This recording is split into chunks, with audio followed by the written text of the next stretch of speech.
வாழ்க்கையில எல்லாருக்குமே 2 ஆப்ஷன் தான். ஒண்ணு சொர்க்கத்துல போயி முட்டி போடணும். இல்லன்னா நரகத்துல ராஜாவா இருக்கணும். சொர்க்கவாசல் ரிவ்யூ பார்த்துடலாமா?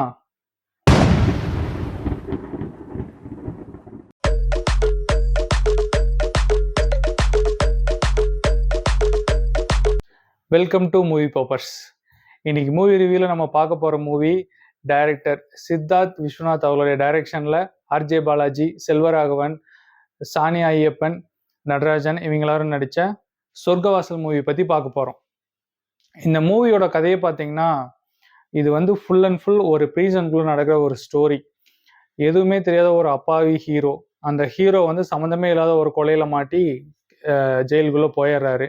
அங்க உள்ள போய் பார்க்கும்போது அங்க ஆல்ரெடி வந்து ஒரு பெரிய கிரிமினலா இருக்கிற ஒருத்தர் இனிமேல் தப்பே பண்ணக்கூடாதுன்னு ஒரு முடிவுல வாழ்ந்துட்டு இருக்காரு.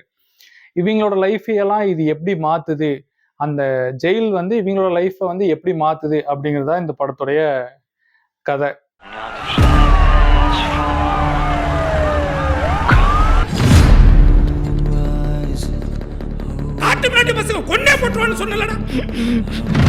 உள்ள போன ஹீரோ நான் இந்த கொலையவே பண்ணல, எப்படியாவது இதுல இருந்து வெளியே வரணும் அப்படின்னு ட்ரை பண்றதுக்காக பாக்குறாரு.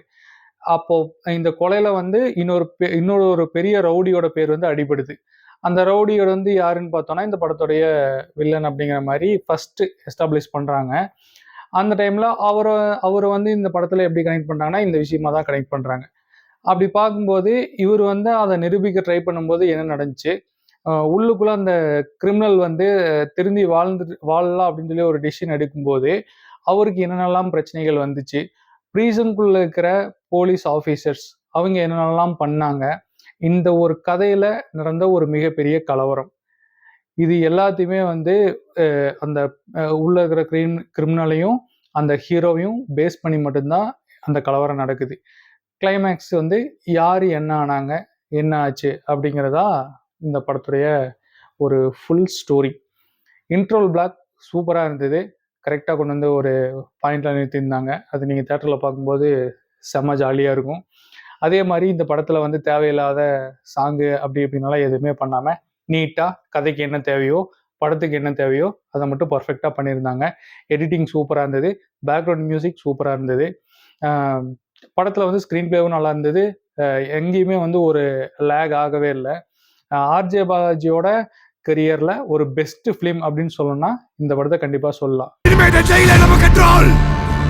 இங்க நம்ம போலீஸா அவன் போலீஸா யார் என்ன பண்ணாலும் சகிச்சுதான் போகணும்ல. இந்த படத்துடைய மியூசிக் கிறிஸ்டோ சேவியர், பேக்ரவுண்ட் நல்லா பண்ணியிருந்தாரு, சூப்பராக இருந்தது. ஒவ்வொரு சீனுமே இது வந்து ஆக்சுவலாக ப்ரீசன் கிரைம் த்ரில்லர் அப்படிங்கிறதுனால அந்த இடத்துல வந்து நம்மளுக்கு அந்த ஒரு கனெக்ட் கொண்டு வரதுல ஒரு முக்கியமான பார்ட் என்னன்னு பார்த்தீங்கன்னா மியூசிக். எஃபெக்டாக இருந்தாலும் சரி, பேக்ரவுண்ட் ஸ்கோராக இருந்தாலும் சரி, அதை பர்ஃபெக்டாக கொடுத்துருந்தாங்கன்னா நம்மளுக்கு அந்த பேசுகிற டைலாக்ஸ்லேருந்து எல்லாமே வந்து கொஞ்சம் நம்மளுக்கு கிளியர் கட்டாக நம்மளுக்கு கிடைக்கும், நம்மளால் புரிஞ்சுக்க முடியும். அந்த வகையில் பார்க்கும்போது இந்த படத்தில் இவங்க பேசின டைலாக்ஸ் பின்னாடி பேக்ரவுண்ட் ஸ்கோர் வந்தாலும் சரி, எஃபெக்ட் இருந்தாலும் சரி, ஃபைட் சீன்ஸ் வரும்போது அது கொடுக்குற எஃபெக்ட்லேருந்து எல்லாமே கிளியராக இருந்தது, பர்ஃபெக்டாக இருந்தது. நம்மளுக்கு வந்து எப்படி சொல்கிறது, அந்த படத்தை வந்து ஃபர்ஸ்ட்லேருந்து ஸ்டார்டிங் பாயிண்ட்லேருந்து எண்டிங் பாயிண்ட் வரைக்கும் கொண்டு போகும்போது அந்த மியூசிக்கில் வந்து எந்த ஒரு டவுனுமே இல்லை. அந்த படத்தில் அந்த ஒரு சீனுக்கு அந்த இடத்துல ஒரு அமைதியாக இருக்கணும்னா அந்த இடத்துல ஒரு அமைதி, அந்த இடத்துல ஒரு பேக்ரவுண்ட் ஸ்கோர் வேணும்னா பேக்ரவுண்ட் ஸ்கோர், இல்லை ஒரு ஒரு ஃபைட் சீன் ஒரு க்ரைம் சீன் ஆகுது அப்படின்னா அங்கே என்ன தேவையோ அது அந்த ஒரு ப்ரீசனுக்குள்ள அங்கே தேவையான எஃபெக்ட்ஸை மட்டும் கரெக்டாக யூஸ் பண்ணி ஓவராக எதுவுமே சலசலன்னு நிறைய சவுண்டு இல்லாமல் பர்ஃபெக்டாக கொண்டு போனது நம்மளுக்கு ஒரு இன்ட்ரெஸ்டிங் கொண்டு வந்தது. மியூசிக் டைரக்டர் பெஸ்ட்டாக பண்ணியிருந்தார்.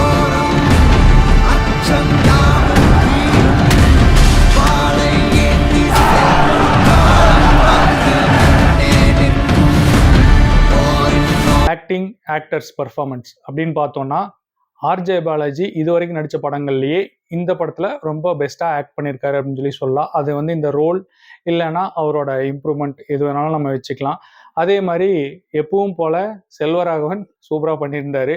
அவரோட கேரக்டருக்கு என்ன தேவையோ அதை பர்ஃபெக்டாக பண்ணியிருக்காரு. சானியா ஐயப்பன் அவங்களும் அவங்களோட ரோலில் என்ன தேவையோ அதை பர்ஃபெக்டாக கொடுத்துருக்காங்க, பர்ஃபெக்டாக பண்ணியிருக்காங்க. நடராஜன் அவரும் வந்து அவர் வர சீனில் அவருக்கு என்ன ஒரு ரோல் கொடுத்துருக்கோ அதை பர்ஃபெக்டாக பண்ணியிருக்காரு. பர்ஃபார்மன்ஸ்லையும் சரி, ஆக்டிங்லையும் சரி, எந்த ஒரு ஓவர்லேப் இல்லாமல், எந்த ஒரு ஓவர் ஆக்டிங் இல்லாமல், படத்துக்கு என்ன தேவையோ அது டைரக்டரோட விஷனில் மட்டும் பர்ஃபெக்டாக கொடுத்துருக்குறாங்க, பர்ஃபெக்டாக நடிச்சிருக்காங்க. அதனாலே இந்த படம் நம்மளுக்கு பார்க்கும்போது எந்த ஒரு போரும் இல்லாமல் நல்லா இருந்தது. அது கதையை வந்து நம்மளுக்கு கனெக்ட் பண்ணுறதுல ரொம்ப பர்ஃபெக்டாக கொண்டு போனதுக்கு ஒரு முக்கியமான காரணம் இவங்களோட ஆக்டிங்.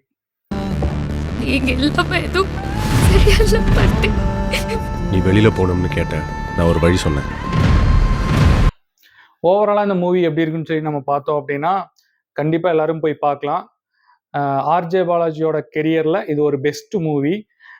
இந்த மூவி வந்து நம்ம பார்க்கும்போது ஃப்ரெண்ட்ஸ் கூட போய் பார்த்தாலும் சரி, ஃபேமிலியாக போய் பார்த்தாலும் சரி, ஜாலியாக தான் இருக்கும். ஆனால் படம் கொஞ்சம் ராவாக தான் இருக்கும். அங்கங்கே பேட் வேர்ட்ஸ் வரும், ஆனால் பீப் போட்டுருவாங்க, ஒன்றும் பிரச்சனையும் இல்லை. இந்த படத்துக்கு வந்து அந்த மாதிரி இருந்தால் தான் கொஞ்சம் நல்லாயிருக்கும். அதை வந்து சென்சார் பண்ணுறதுல அந்த ஒரு ஸ்டோரிக்கு நம்மளால் கனெக்ட் பண்ணுறது கொஞ்சம் கஷ்டமாக போயிடும் சென்சார் பண்ணாங்கன்னா. மற்றபடி இந்த படத்தில் எனக்கு தெரிஞ்ச எந்த ஒரு பிரச்சனையுமே கிடையாது. இது ஒரு சூப்பர் மூவி. ஜாலியாக போய் என்ஜாய் பண்ணுங்கள். இந்த மூவி ரிவ்யூ உங்களுக்கு பிடிச்சிருந்துன்னா லைக் பண்ணுங்கள், ஷேர் பண்ணுங்கள், கமெண்ட் பண்ணுங்கள், உங்கள் ஃப்ரெண்ட்ஸுக்கு கண்டிப்பாக ஷேர் பண்ணுங்கள். நம்ம நெக்ஸ்ட் வீடியோவில் பார்ப்போம். அது வரைக்கும் தேங்க்யூ, பை.